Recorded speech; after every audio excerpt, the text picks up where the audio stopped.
మార్కెట్‌లో చాలా రకాల ఇంటీరియర్స్ ఉన్నాయి కదా! మరి వాస్విక్ ఇంటీరియర్స్‌నే ఎందుకు మేము చూస్ చేసుకోవాలి? అంటే వాస్విక్ ఇంటీరియర్స్ ఉన్నది ఉన్నట్టు చెప్తామండి. ట్రాన్స్‌పరెన్సీ. ఇప్పుడు నేను మీ బడ్జెట్ 10,00,000 ఉందనేసంటే మీ 10,00,000లో నేను 7,00,000 అయిపోద్దంటే మీరు హ్యాపీ. ఎన్ని రకాల వర్క్స్ ఎలా నేర్చుకున్నారు మీరు? ఏదైనా వర్క్ చేస్తే కిక్ లేకపోతే నాకు అక్కడ ఉండదు ఫస్ట్. కిక్ అనేది చాలా ఇంపార్టెంట్ అనమాట. సో నేను ప్రతిది కూడా నేను ఈవెన్ ఎంఐఎస్ ఇంజనీర్గా చేసినప్పుడు కూడా నా వర్క్ తప్పితే అందరు వర్క్లు చేసేటోడిని. సో మరి జాబ్ చేస్తున్నప్పుడు ఎందుకో మరి దీంట్లోకి రావాలి అని అనిపించింది? ఇప్పుడు చదువుకుందానికి న్యాయం చేయాలి కదండి. ఇప్పుడు డిప్లొమా చేసి బీటెక్లు చేసి మనం ఈ పని చేసుకుంటే ఫస్ట్ ఏమవుతుందంటే యాక్సెప్ట్ చేయరు జనాల్లో. స్టార్టింగ్లో మనం చదువుకున్నాం అంటే అది తక్కువ శాలరీ అయినా కూడా కొద్ది రోజులు జాబ్ చేయాలి. అది బేసిక్ థియరీ అనమాట. మీరు బిజినెస్ చేస్తానంటే పిల్లని కూడా ఒకటి సో ఎన్ని ఇయర్స్ చేశారు జాబ్? అన్నీ కలిపి ఒక 6 ఇయర్స్ చేసి ఉంటానండి. అన్నీ అంటే ఎన్ని జాబ్స్ చేశారు? ఒక 1.5 ఇయర్ అట్లా 2 ఇయర్స్ అట్లా చేసేటోండి. ఒక జాబ్. దాంట్లో ఒక 2 ప్రమోషన్లు వస్తే మళ్ళీ మారిపోయింది. ఇది ఇంతేనా అనిపించేది అనమాట. నాకు ఇంతేనా అనిపించింది అంటే నెక్స్ట్ స్టేజ్కి వెళ్ళిపోతా. అసలు స్టార్ట్ చేసిన తర్వాత మీరు ఎలా ప్లాన్ చేసుకున్నారు అసలు? అంటే ఈ జనంలోకి ఎలా వెళ్ళాలి? అసలు వాస్విక్ ఇంటీరియర్స్ చాలా ఇంటీరియర్స్ ఉన్నాయి, దానికి మనకి తేడా చూపించాలి. సో మన దగ్గర అసలు ఫస్ట్ కస్టమర్ రావాలి. ఎలా స్ట్రగుల్ అయ్యారు ఆ టైంలో? స్ట్రగుల్ అంటే మనం ఫస్ట్ ఆఫీస్పేట దగ్గర నేను ఒక ప్రాజెక్ట్ అండి చేశాను. అంటే జాబ్ చేసుకుంటా నాకు ఒక పర్సన్ అనమాట. అంటే మేము ఆఫీస్లో చేస్తున్నప్పుడు కొంతమంది వెండర్స్ ఉన్నారు. ఆ వెండర్స్లో ఒక పర్సన్ ఇచ్చాడనమాట. ఆయనకి ఎందుకు అనిపించింది నువ్వు ఇది చేయగలుగుతావు అని. నేను కూడా ఏంటంటే ఏ షిఫ్ట్లో నా జాబ్ ఉండేది ఆఫీస్. ఏ షిఫ్ట్లో ఇక్కడ చేసుకుని నేను బీ షిఫ్ట్లో అక్కడ వర్క్ చేసేటోడిని. ఓకే. చేసిన తర్వాత అనమాట అప్పుడు నేను బడ్జెట్ ఏంటి ఎంత ఇస్తున్నారు ఏంటనే చూడాల. నాకు ఒక 2 BHK చేస్తే అప్పుడు నాకు ఇచ్చిన పేమెంట్ ఆయన 35,000.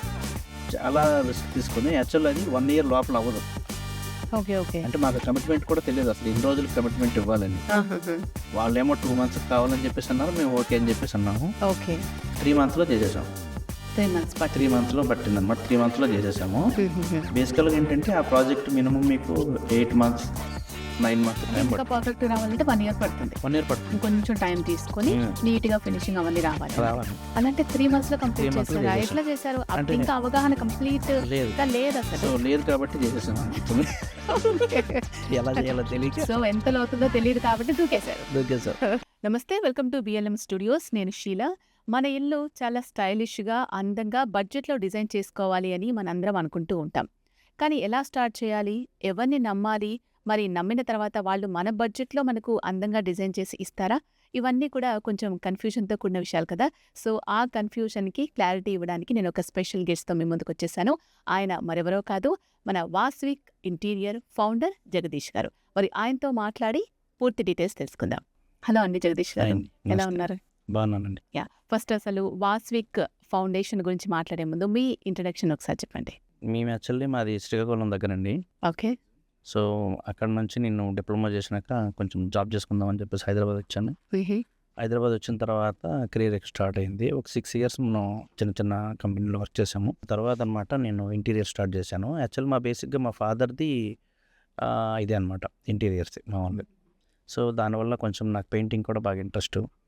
సో దాన్ని బేస్ చేసుకొని మనం ఒక కాన్సెప్ట్ వైజ్ ఎందుకు వెళ్ళొద్దు అని చెప్పేసి మనం ఇంటీరియర్ అయితే స్టార్ట్ చేయడం జరిగింది. ఎప్పుడు స్టార్ట్ చేశారు వాస్విక్ ఇంటీరియర్స్? వాస్విక్ ఇంటీరియర్స్ అంటే మా అబ్బాయి పుట్టక ముందు మేము ఇంటీరియర్ స్టార్ట్ చేసామండి మామూలుగా.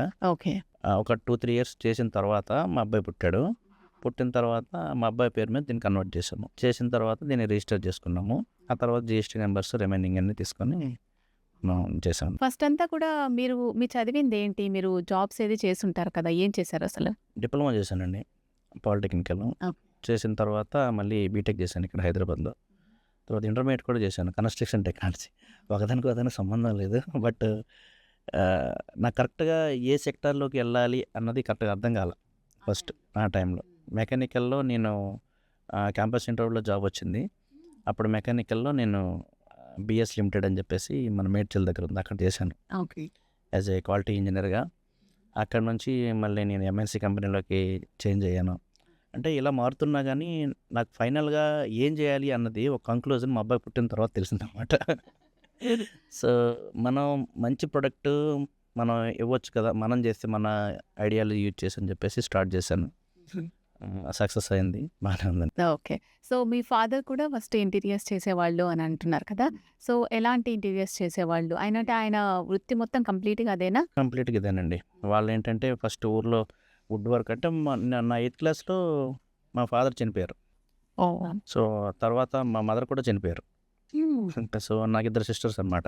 ఓకే. సో, మా ఫాదరు ఇప్పుడు ఉన్న కార్పెంటర్స్ ఎవరైతే ఉన్నారో ఊర్లో గాని, మా మండలంలో గాని ఉండేవాళ్ళు ఎవరైతే ఉన్నారో, వాళ్ళకంటే మా ఫాదర్ ఏం చేసినా కూడా కొంచెం డిఫరెంట్‌గా ఉండేది. సో, వర్క్ అంతా. వర్క్ అనమాట. ఓకే. డిఫరెంట్‌గా ఉండేది. కస్టమర్స్ కూడా బాగా అట్రాక్ట్ అయ్యేటోళ్ళు. హ్మ్. మా ఫాదర్ ఏం చదువుకోలా. హ్మ్. కానీ కస్టమర్స్ బాగా అట్రాక్ట్ అయ్యేటోళ్ళు. వర్క్ మాత్రం వర్క్ మాత్రం వర్క్ పర్ఫెక్ట్‌గా ఉండేది. నెక్స్టు కస్టమర్‌తో ఎలా మాట్లాడాలి, ఏం చేయాలి, దీంట్లో ఉండే ఏవైతే లూప్ హోల్స్ ఉంటాయి ఇవన్నీ ఎక్స్‌ప్లెయిన్ చేయడము, అన్నీ ఆ రోజుల్లోనే మా నాన్న చేసేటోళ్ళు. మా నాన్న దగ్గర కొద్ది రోజులు నేను పనిచేశాను. నేర్చుకున్నాను. అవునా? సో, ఇప్పుడు ఈ వర్క్‌లో నేను కూడా మొత్తం డిజైనింగే కాకుండా ఎవ్రీథింగ్ అన్ని వర్క్‌లు కూడా నేను చేయగలుగుతాను. Okay. Okay. Even wood work గానీ, ఫాల్ సీలింగ్ గానీ, ఎలక్ట్రికల్, ప్లంబింగ్ ఇవన్నీ నాకు చేయడానికి వస్తుంది. నేను దీన్ని మామూలుగా మనం ఎగ్జిక్యూషన్ ఇప్పుడు చేస్తాం కదండీ! ఎగ్జిక్యూషన్‌లో కూడా కొన్ని మిస్టేక్స్ జరుగుతాయి. అవును. మనకు ఆల్రెడీ ఈ వర్క్ అంతా వచ్చు కాబట్టి, ఎక్కడ మిస్టేక్ జరిగినా కూడా ఇమ్మీడియేట్‌లీ తెలిసిపోతుందది. సో, దాన్ని రెక్టిఫై చేసుకుంటా మనం ముందుకెళ్ళడం అవుతుంది. ఎన్ని రకాల వర్క్స్ ఎలా నేర్చుకున్నారు మీరు? అంటే బేసికల్‌గా నేను ఏదైనా వర్క్ చేస్తే కిక్ లేకపోతే నాకు అక్కడ ఉండదు ఫస్ట్. కిక్ అనేది చాలా ఇంపార్టెంట్ అనమాట. సో, నేను ప్రతీది కూడా నేను ఈవెన్ ఎంఐఎస్ ఇంజినీర్‌గా చేసినప్పుడు కూడా నా వర్క్ తప్పితే అందరు వర్కులు చేసేటోడిని. అంటే అది మీకు నేర్చుకోవాలి అనే ఇంట్రెస్ట్‌లోనే ప్రతి వచ్చింది. దాంట్లో కూడా నాకు నేర్చుకోవాలి కొత్త వర్క్. అంటే ఫ్రెండ్స్ వాళ్ళేం చేస్తున్నారు, వాళ్ళేం వర్క్, వాళ్ళ వర్క్ నేర్చుకునేటోడిని. నా వర్క్ కూడా నేర్చుకునేటోడిని అనమాట. సో, అది నాకు కొంచెం యూజ్‌ఫుల్ అయింది. అంటే ఆ రోజు కొంచెం ఇదైనా కూడా ఇప్పుడు నాకు కొంచెం యూజ్‌ఫుల్ అయింది. అన్ని రకాలుగా యూజ్ అయిద్ది. సో, మరి జాబ్ చేస్తున్నప్పుడు ఎందుకో మరి దీంట్లోకి రావాలి అని అనిపించింది? అసలు జాబ్ సెక్టార్‌లోకి వెళ్ళొద్దు ఫస్ట్. అంటే మీరు ఫస్ట్ నుంచి మీ ఫాదర్ దగ్గర వర్క్ నేర్చుకున్నారు కాబట్టి ఇదే కంటిన్యూ చేయాలి మీరు. అలా కాకుండా జాబ్ సెక్టార్‌కి వెళ్లారు. మళ్ళీ దీనికి టర్న్ అయ్యారు. అంటే మనం ఇప్పుడు చదువుకున్న దానికి న్యాయం చేయాలి కదండీ! ఇప్పుడు డిప్లొమా చేసి, బీటెక్‌లు చేసి మనం ఈ పని చేసుకుంటే ఫస్ట్ ఏమవుద్దనేసంటే యాక్సెప్ట్ చేయరు జనాలు.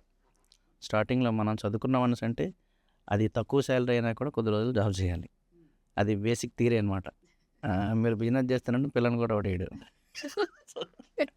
సో, కోసం ఫస్ట్ జాబ్ చేశారా? ఏం లేదు. కాకపోతే ఏంటంటే మనం ఫస్ట్ డిసిప్లిన్ అండి. జాబ్ ఎందుకంటే ప్రతి వాళ్ళకి అవసరం. డిసిప్లైను, తర్వాత కమ్యూనికేషన్. అవును. మనది ఏ లాంగ్వేజ్ అయినా సరే, ఏదైనా సరే ఎదుటి వ్యక్తితో మనం ఎట్లా మాట్లాడగలుగుతున్నామో ఇవన్నీ మనకు జాబ్ చాలా నేర్పిస్తది. అవును. పక్క వాళ్ళతో ఎట్లా ఉండాలి ఏంటనేది. సో, దానికోసం కంపల్సరీ మీరు ఏం చేసినా సరే జాబ్ అయితే కంపల్సరీ చేయాలి. ఎన్ని ఇయర్స్ చేశారు జాబు? అన్నీ కలిపి ఒక 6 ఇయర్స్ చేసుంటానండి. అన్ని అంటే ఎన్ని జాబ్స్ చేశారు? ఒక 1 ½ ఇయర్ అట్లా 2 ఇయర్స్ అట్లా చేసేటోడిని. ఒక జాబ్. ఒక జాబ్. దాంట్లో ఒక 2 ప్రమోషన్‌లు వస్తే మళ్ళీ మారిపోయేది.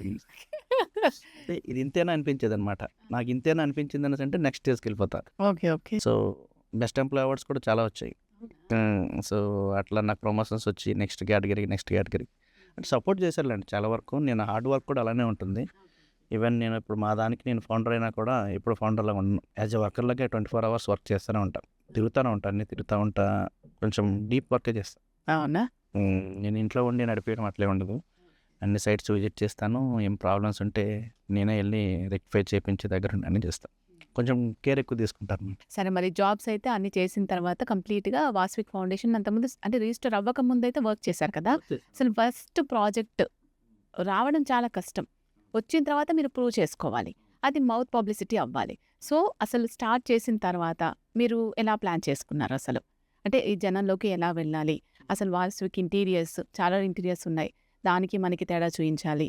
సో, మన దగ్గరకి అసలు ఫస్ట్ కస్టమర్ రావాలి. ఎలా స్ట్రగుల్ అయ్యారు ఆ టైంలో? స్ట్రగుల్ అంటే మనం ఫస్టు ఆఫీస్‌పేట దగ్గర నేను ఒక ప్రాజెక్ట్ అండి చేశాను. అంటే జాబ్ చేసుకుంటా నాకు ఒక పర్సన్ అన్నమాట. అంటే మేము ఆఫీస్‌లో చేస్తున్నప్పుడు కొంతమంది వెండర్స్ ఉన్నారు. ఆ వెండర్స్‌లో ఒక పర్సన్ ఇచ్చాడనమాట. ఆయనకెందుకో అనిపించింది నువ్వు ఇది చేయగలుగుతావు అని. నేను కూడా ఏంటంటే ఏ షిఫ్ట్‌లో నా జాబ్ ఉండేది office. Okay. B shift everyday. A shift అంటే 1 వీక్ ఏ షిఫ్ట్ ఉంటుంది. సెకండ్ వీక్ వచ్చి బి షిఫ్ట్ ఉంటుంది. ఏ షిఫ్ట్‌లో ఇక్కడ చేసుకొని నేను బి షిఫ్ట్‌లో అక్కడ వర్క్ చేసేటోడిని. ఓకే. చేసిన తర్వాత అనమాట అప్పుడు నేను బడ్జెట్ ఏంటి, ఎంత ఇస్తున్నారు ఏంటనేది చూడలా. ఆ! నాకు ఒక 2 బీహెచ్‌కే చేస్తే అప్పట్లో నాకు ఇచ్చిన పేమెంట్ ఆయన 35,000. చాలా తక్కువ. 35,000 ఓన్లీ అంటే మెటీరియల్ అంతా ఆయన సప్లై చేశాడు. జస్ట్ నాకు వర్క్ అనమాట 35,000 ఇచ్చిండు. ఆ రోజుల్లో ఒక 90,000, 80,000 మేబీ ఉండొచ్చు. మీరు చేసిన వర్క్‌కి. ఎందుకంటే కంప్లీట్గా మనం ఒకటి చేయలేదు కదా, అసలు దాన్ని ఏంటనేది ఒకసారి చూద్దామని చేశాను. అది బాగానే సక్సెస్ అయింది. అక్కడ నుంచి అనమాట కొంచెం నాకున్న ఫ్రెండ్స్ సర్కిల్, తర్వాత తెలిసిన వాళ్ళు అందరూ కొంచెం సపోర్ట్ చేసి మెల్లగా ఒక్కొక్క ప్రాజెక్ట్ రావడం మొదలైంది. ఒక పెద్ద ప్రాజెక్ట్ వచ్చింది ల్యాంకో హిల్స్లో. ఓ లాంగ్వేజ్ చేశారా? ఓకే. సో అది రాంప్రసాద్ గారు అని చెప్పేసి ఆ, మా ఆఫీస్లో చేసేటోళ్ళు అనమాట ఆయన. ఆయనకి మంచి కాన్ఫిడెన్స్ అనమాట నా మీద. సో 20 lakhs బడ్జెట్ ఉన్న సైట్ మనకి తెలియని టైంలో వచ్చింది అది. అంటే ఎగ్జాక్ట్గా నాకు దాని మీద కంప్లీట్గా దాని మీద లేదు. బట్ 20 lakhs అన్నప్పటికీ నేను అది చాలా ఎక్కువ బడ్జెట్ అని చెప్పి ఫీల్ అయ్యా. ఓకే. ఈ రోజుల్లో అదే ప్రాజెక్ట్ చేస్తే మినిమం 50 lakhs పైన అవుతుంది. ఓకే. సో చాలా స్ట్రగుల్ అయ్యా. అంటే అక్కడ మీకు వర్కర్స్తో ఎలా వర్క్ చేయించుకోవాలి, అక్కడ టైం లైన్స్ ఉంటాయి, తర్వాత మెటీరియల్ షిఫ్టింగ్ ఉంటుంది, అది ఎక్కడో 20 floorలో ఉంటుంది, ఆ లిఫ్ట్లు పనిచేయవు, ఈ మెటీరియల్ తీసుకెళ్ళడం ఇబ్బంది, తర్వాత మళ్ళీ మ్యాన్ పవర్ కూడా 10 లోపల పంపారు, 6 అయితే వర్క్ చేయనీరు, ఇలా చాలా ఉంటాయి అన్నమాట. ఇవన్నీ ఉంటాయన్న సంగతి నాకు తెలియదు ఫస్ట్. సో వాళ్ళు ఇచ్చారు మనకి టైం లైన్స్ వచ్చి వాళ్ళు 2 months ఇచ్చారు. 2 months ఇచ్చినాక మేము చాలా రిస్క్ తీసుకొని, యాక్చువల్ అది 1 year లోపల అవ్వదు. ఓకే. ఓకే. అంటే మాకు కమిట్మెంట్ కూడా తెలియదు అసలు ఎన్ని రోజులకి కమిట్మెంట్ ఇవ్వాలని. వాళ్ళేమో 2 months కావాలని చెప్పేసి అన్నారు, మేము ఓకే అని చెప్పేసి అన్నాము. ఓకే. 3 monthsలో చేసేసాం. 3 months 3 monthsలో పట్టిందన్నమాట. 3 monthsలో చేసేసాము. బేసికల్గా ఏంటంటే ఆ ప్రాజెక్ట్ మినిమం మీకు 8 months 9 months టైం ఇంకా పర్ఫెక్ట్ రావాలంటే 1 year పడుతుంది. 1 year పడుతుంది. ఇంకొంచెం టైం తీసుకొని నీట్ గా ఫినిషింగ్ అవన్నీ రావాలి. అలాంటే 3 months లో కంప్లీట్ 3 months లో చేశారా? చేసేసాం. ఎట్లా చేశారు? అప్పుడు అంటే ఇంకా అవగాహన కంప్లీట్ లేదు. గా లేదు అసలు. సో లేదు కాబట్టి చేసేసాం అనిపించింది. ఎలా చేయాలో తెలియక సో ఎంత అవుతుందో తెలియదు కాబట్టి దూకేశారు. దూకేసాము. అయిపోయింది. దాంట్లో కూడా మాకు 20 lakhsలో కూడా ఏం మిగల. మొత్తం ఉన్నది ఉన్నట్టు అయిపోయింది. ఇచ్చిన అమౌంట్ మొత్తం అయిపోయింది. ఎవ్రీ రూపాయి కూడా మనం కౌంట్ చేసుకొని దాన్ని ఖర్చు పెట్టాం. ఖర్చు పెట్టిన తర్వాత 1 రూపాయి కూడా మనకేం మిగల. కానీ ఆ రోజు నేను స్టార్ట్ చేసిన ప్రాజెక్టు దాని వాల్యూ నన్ను ఈరోజు నిలబెట్టింది అనమాట. సో ఎందుకంటే ఆ రోజు నేను చాలా అంటే ప్రతి దాంట్లో ఒక ఛాలెంజ్ ఫేస్ చేసేటోడిని ఆ ప్రాజెక్ట్లో. ఓకే. ఓకే. ఎందుకంటే టైం లైన్స్, బడ్జెట్ ఇష్యూస్, మనం అక్కడేమో 10 రూపాయలు చెప్పిన పని మనకి థర్డ్ పార్టీ వెంట వచ్చి 30 రూపాయలు చెప్పాడు. సో అది సెట్ అయ్యేది కాదు. కొన్నిసార్లు మనమే చేయాల్సి వచ్చేది. వాళ్ళకి డబ్బులు ఇచ్చేదానికంటే మనకి అన్నీ వచ్చు కాబట్టి వెళ్ళి చేసుకుని మొత్తానికి ఏదోలా చేసి అయితే నేను సక్సెస్ఫుల్గా దాన్ని హ్యాండ్ ఓవర్ చేశాను. మరి అప్పుడు ఏమీ మిగలేదు కదా, మీకు అనిపించలేదా? ఏమనిపించలేదండి. ఈ రోజు కూడా మనం లాస్ట్ ఇయర్లో మనకి చాలా లాస్ వచ్చింది. కమిట్మెంట్ అనమాట. ఒకసారి మనం కస్టమర్కి, క్లయింట్కి మనం ఈ కమిట్మెంట్ ఇస్తే మీకు అది లాస్ అయిందే ప్రాఫిట్ వస్తుందా ఏంటనేది అది చూసుకుంటే మన బిజినెస్ వెళ్ళాం. ఓకే. ఓకే. నేను ఆల్మోస్ట్ ఇప్పుడు 250 ప్రాజెక్ట్స్ చేశాను. ఓ అప్పుడెప్పుడో 2 lakhs నేను స్టార్ట్ చేసి ఈ రోజు నా ప్రాజెక్ట్ వాల్యూ 40 lakhs 50 lakhs ఉంది. ఓకే. సో ఈ ట్రస్ట్ నేను బిల్డ్ చేసుకున్నాను అనేసి అంటే ఏ రోజు మేము, ఎందుకంటే బతకడానికి సరిపోతున్నాయి, ఇల్లులు కొనుక్కున్నాం, ఫ్యామిలీని బాగా చూసుకుంటున్నాం. సో నాకైతే సరిపోయింది అనిపించింది. ఓకే. సో ఆ టైంలో అంటే మీకు సరిగ్గా క్లారిటీ లేక స్టార్టింగ్ స్టేజ్ కాబట్టి మేబీ అలా అయ్యి ఉండొచ్చు. జనరల్గా ఒక కస్టమర్ ఏం ఎక్స్పెక్ట్ చేస్తారు? వాస్విక్ ఇంటీరియర్స్ కావచ్చు, అసలు జనరల్గా నాకు ఒక ఇల్లు మంచిగా డిజైన్ చేసి ఇవ్వాలి ఇంటీరియర్ అని అనుకున్నప్పుడు మీకు ఎటువంటి ప్రయారిటీస్ వాళ్ళు చెప్తూ ఉంటారు? బేసికల్గా ఒకప్పుడు ఇంటీరియర్స్ అంటే ఓన్లీ కబోర్డ్స్, ఒక ఫాల్ సీలింగ్ థర్డ్ పార్టీ వేరే వాళ్ళకి ఇచ్చేటోళ్ళు చేయడానికి. కబోర్డ్స్ అవన్నీ ఒక కార్పెంటర్ పిలిపించి చేయించుకునేటోళ్ళు, సిమెంట్ సెల్ఫ్లు వేయించుకునేటోళ్ళు. ఇంటీరియర్స్ 2 BHK అనగానే వాళ్ళు ఫిక్స్ అయిపోతారు అనమాట. 3 lakhsలో అయిపోతుంది, 4 lakhsలో అయిపోతుందని. అది ఒకప్పుడు స్టైలు. ఎందుకంటే అప్పుడు సోషల్ మీడియా లేదు, ఇన్స్టాగ్రామ్ ఇవన్నీ లేవు. సో అప్పుడు ఏంటంటే బేసికల్గా అంతే అయ్యేది. అప్పుడు ఆ టైంలో 4 lakhs లోపల అయ్యేది. సో ఎందుకంటే అప్పుడు ఓన్లీ ఎవరైతే కార్పెంటర్ సజెస్ట్ చేస్తాడో దాన్నే ఫాలో అయ్యేటోళ్ళు. ఈరోజు ఏమైంది, ప్రతిదీ మనకి తెలిసిపోతుంది. ట్రాన్స్పరెన్సీ ఎక్కువైపోయింది. దేనికి ఎంత అవుతుంది, ఏంటి, ఏ డిజైన్ ఎక్కడ పెట్టుకోవాలి. మీరు ఆ ఇంటికి వెళ్ళే ముందే కస్టమరే మీకు చెప్తాడు 100 డిజైన్లు, ఇక్కడ ఇది పెట్టండి, అక్కడ అది పెట్టండి అని చెప్పి. మీకు ఇన్స్టాగ్రామ్లో కూడా నార్మల్గా వీడియోస్ వస్తాయి. అవును. వీడియోస్ వచ్చిన తర్వాత అన్ని లగ్జరియస్ వీడియోస్ వస్తాయి. కానీ ఏ వీడియోలో కూడా మీకు ప్రైస్ అనేది ఎవరు చెప్పరు. అది అబ్జర్వ్ చేయరనమాట. ఇప్పుడు ఇన్స్టాగ్రామ్లో పెట్టిన వీడియోస్ అన్ని ఆల్మోస్ట్ 30 lakhs పైనే ఉంటాయి. 2 BHK మనకి ఇక్కడ మన హైదరాబాద్లో ఈ రేంజ్లో కొనేటోళ్ళు మ్యాక్సిమం 60 lakhs 70 lakhsలో కొట్టారు. అవును. ఇక్కడ 2 BHKs అన్నప్పుడు వాళ్ళు ఏమనుకుంటారంటే ఆల్మోస్ట్ ఒక 10% పెడదాం ఇంటీరియర్కి అన్న అపోహలు ఉంటారు. అంటే ఇక్కడ ఈ 10% పెడుతున్నప్పుడు 6 lakhsలో కొన్నారనుకోండి, 60 lakhsలో కొన్నారనుకోండి, 6 lakhs పెడితే సరిపోతుందని అనుకుంటారు. అవును. 6 lakhsలో ఏమవుద్దంటే ఓన్లీ అవసరమే వస్తుంది, లగ్జరీ రాదు. ఓకే. 6 lakhsలో మీకు కబోర్డ్ కావాలంటే కబోర్డ్ వస్తుంది, ఆ. స్టోరేజ్ వస్తుంది అంతే. లగ్జరీ అనేసి అంటే ఏంటి, అవసరాన్ని మించి ఉన్నదైతే లగ్జరీ. అవును. అందరికీ ఇప్పుడు ఏమైంది అనేసి అంటే అందరికీ లగ్జరీ కావాలి, బడ్జెట్ పెట్టాలనేసి అంటే కొంచెం కింద మీద అవుతున్నారు. ఇప్పుడు ఇంకా ఇందులో ఏంటంటే ఒక ఎగ్జాక్ట్ ఒక ఫోటో చూసారనుకోండి, ఆ ఫోటో లాగే కావాలని చేసి ఎక్స్పెక్ట్ చేస్తారు. ఎక్స్పెక్ట్ చేసినప్పుడు ఇప్పుడు మా దగ్గర అనుకోండి, ఈ వాల్ ప్యానల్ డిజైన్ ఉంది, దీనికి ఎంత అవుద్ది బాబు అని అడుగుతారు. నేను చెప్పేస్తాను దానికి మార్కెట్ రేట్ ఏదైతే ఉందో దానికంటే కొంచెం, ఎందుకంటే మనదే ప్లేవుడ్ షాప్ అన్నీ మనమే కాబట్టి కొంచెం రీజనబుల్గానే చెప్తాం. కాకపోతే ఏమవుద్ది అనేసి అంటే మనం చెప్పే ప్రైస్ కంటే ఎక్కువ ఉంటుంది, ఇంకా 10% 15% మార్కెట్లో ఎక్కువే ఉంటుంది. సేమ్ యాజ్ ఇట్ ఈజ్ చేయాలంటే, సేమ్ మోడల్ కావాలి తక్కువ ప్రైజ్లో కావాలంటే అప్పుడు ఏం చేస్తారనేసి అంటే మనం యూజ్ చేసే మెటీరియల్ కాకుండా వేరే మెటీరియల్ యూజ్ చేస్తారు. అప్పుడు ఆబ్వియస్లీ అది అవుట్పుట్ రాదు. కరెక్ట్. సో ఇప్పుడు మనం గోల్డ్ వేసుకున్న దగ్గర మనం వెండి వేసుకున్నాం అనుకో నెట్ నుంచి, సో అట్లా రాదనమాట. అది అవుట్పుట్ రాకపోవడం వల్ల మళ్ళీ కొంచెం స్ట్రగుల్ అయ్యి మళ్ళీ వాళ్ళ మధ్యన క్రాసెస్ వచ్చి నేను ఇలా అనుకున్నాను ఇలా రాదు, అది రాదు, ఖచ్చితంగా రాదు అది. సో నేనేమంటానంటే ఒక బడ్జెట్ ఫిక్స్, మన అవసరం ఎంత, ఇప్పుడు 60 లక్షలు పెట్టుకున్న దానికి ఫాల్ సీలింగ్ అన్ని కలిపి ఒక 10 lakhs బడ్జెట్ అనుకున్నాం అనుకోండి, లగ్జీరియస్గా కావాలనుకున్నాం ఇంకో 3-4 lakhs ఎక్స్ట్రా పెట్టవలసిందే. పెడితేనే మన ఎక్స్పెక్టేషన్ రీచ్ అవుతుంది. అవును. ఎక్స్పెక్టేషన్తో పాటు అమౌంట్ కూడా రీచ్ చేయాలి, రీచ్ చేస్తేనే అనుకున్నట్టు వస్తుందన్నమాట. పర్లేదండి, ఇప్పుడు మామూలుగా అయితే మనకి ఇప్పుడు నేను చేసే ఫ్లాట్లో 3 BHK అన్నప్పటికీ 25 అబవ్నే పెడుతున్నారు. ఓకే. 25 అబవ్నే పెడుతున్నారు, బాగానే చేయించుకుంటున్నారు. మనం కూడా బాగానే ఉంది, కస్టమర్ రివ్యూస్ కూడా బాగానే ఉంది. అవునా? సో మీరు ఇంతకుముందు అన్నట్టు కస్టమర్స్ అడుగుతూ ఉంటారు. ఇప్పుడు ప్రతిదీ కూడా ట్రాన్స్పరెన్సీ అయిపోయింది. వాళ్ళే రకరకాల డిజైన్స్, మోడల్స్ వాళ్ళకి ఎంత లావిష్గా కావాలి ఇవన్నీ కూడా అడుగుతున్నారు వాళ్ళే అని చెప్పేసి. సో జనరల్గా ఎలా ఉంటుంది కన్వర్జేషన్? కస్టమరు మాకు ఇలా ఈ ప్యాటర్న్లో కావాలి, 3 BHKనా 2 BHKనా ఏదైనా ఇండిపెండెంట్ హౌసా ఇలా కావాలి, ఇంత బడ్జెట్లో అవుతుంది అని అడుగుతూ ఉంటారా? లేదంటే ఎంత లావిష్ అయినా పర్వాలేదు మాకు పర్ఫెక్ట్గా కావాలి అవుట్పుట్ అని అడుగుతూ ఉంటారా? దానికోసం మనం ఏం చేసామంటే ఫస్ట్ వాళ్ళ బడ్జెట్ అడుగుతామండి. ఓకే. మీరు ఎంత అంటే వీళ్ళకి రిఫరెన్స్ ఇచ్చిన పర్సన్ ఎవరైతే ఉన్నారో వాళ్ళు బ్లైండ్గా వీళ్ళకి చెప్పిస్తారు నాది ఎంత బడ్జెట్లో అయిపోయిందని చెప్పేసి ఓవరాల్గా. సో వీళ్ళు కూడా దానికి ప్రిపేర్ అయి ఉంటారు ఆల్మోస్ట్. ఆ బడ్జెట్ కొంచెం మీదకి కిందకి, ఎందుకంటే ఈరోజు మీ ఇల్లు ఒకలాగా ఉందనుకోండి, నా ఎక్స్పెక్టేషన్ ఎలా ఉంటుంది, మీకంటే బెటర్గా ఉండాలి అవును. మీరు రిఫరెన్స్ ఇచ్చినప్పటికి కూడా. సో అప్పుడు ఏమైంది అనేసి అంటే వాళ్ళది 20 అయింది అనుకోండి, వీళ్ళు 22-23 వరకు వెళ్తారు ఓకే. కొంచెం. సో ఆ తరహాలో మనం ఏం చేస్తామంటే ఫస్ట్ బడ్జెట్ అడుగుతాం, మీరు ఎంత పెట్టుకోవాలనుకుంటున్నారు అని అడిగి ఆ బడ్జెట్ ప్రకారం మన 3D డిజైన్ స్టార్ట్ చేస్తాం అనమాట. 3D రెండరింగ్ చేస్తాం.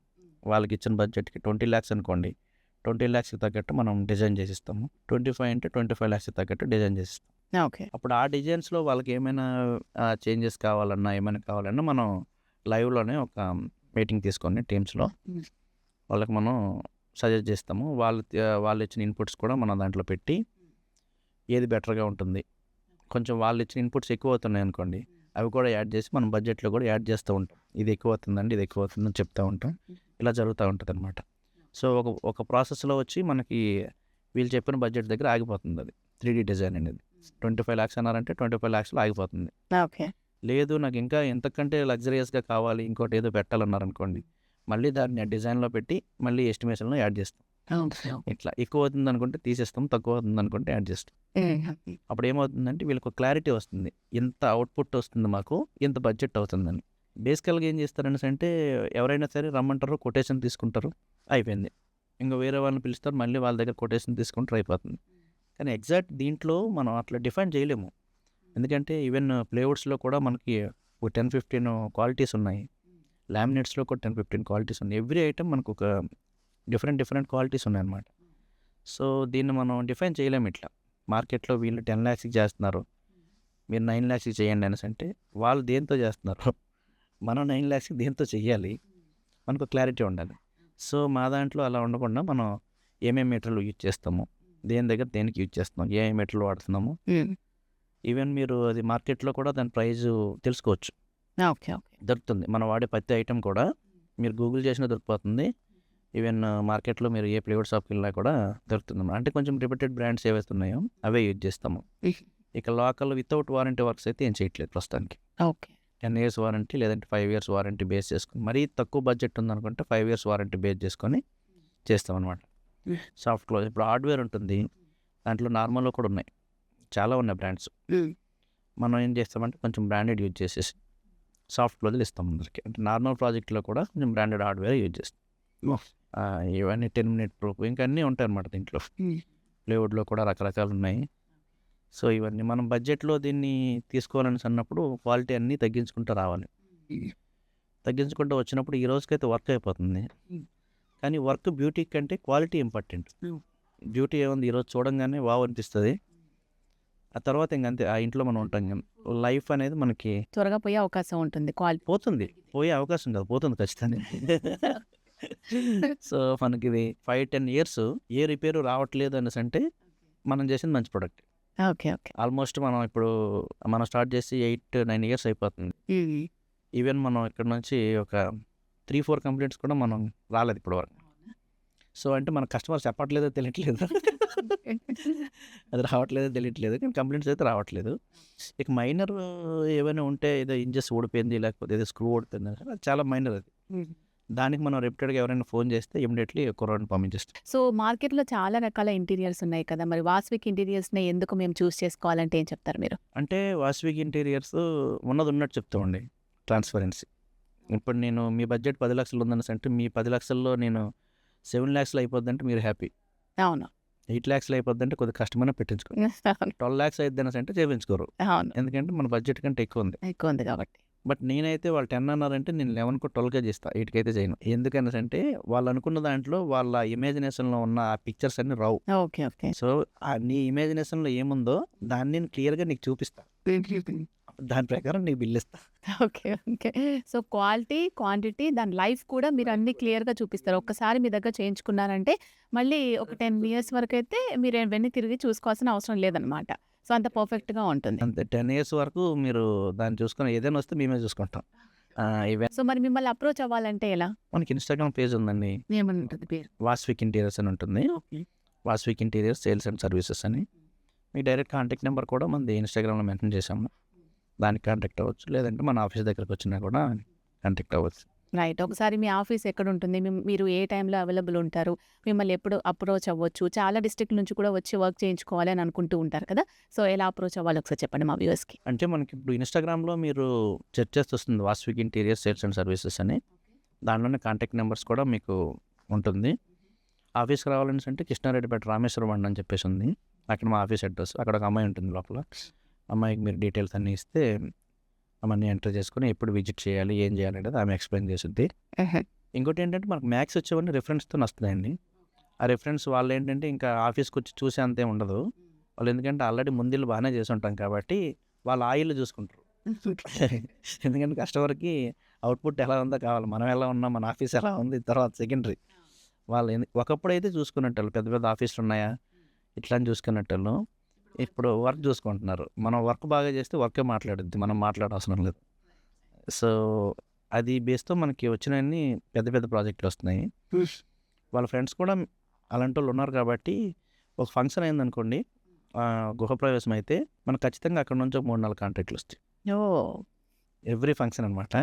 సో మనకి బెటర్గా వాళ్ళు ఇంట్రడ్యూస్ కూడా బాగా చేస్తారు. ఓకే. ఈ మధ్య ట్రెండింగ్ బట్టలు కూడా పెడతారు మా మిస్సెస్కి. వాళ్ళు సాటిస్ఫై అయిన తర్వాత మనకు కొద్దిగా బాగా కేరింగ్గానే చూసుకుంటారు క్లయింట్స్ కూడా. ఎప్పుడు కానీ పేమెంట్స్ దగ్గర కానీ వర్క్లో ఎటువంటి ప్రాబ్లమ్స్ వచ్చినా బాగా సపోర్ట్ చేస్తారు బాగా. ఎందుకంటే వాళ్ళు నమ్ముతారు ఫస్ట్ ఇక్కడ ఏదైనా ప్రాబ్లం రాదని. ఇన్ కేస్ ఏదైనా వచ్చినా కూడా వాళ్ళు రియాక్ట్ అవ్వరు, కస్టమర్లు నమ్ముతారు, ట్రస్ట్ చేస్తారు, ఏదైనా చేసి బయటపడేస్తాడని చెప్పేసి. ఓకే. నిజంగా అండి, ఇప్పుడు సొసైటీలో చాలా రకాల ఫేక్ ఫ్రాడ్ నడుస్తుంది.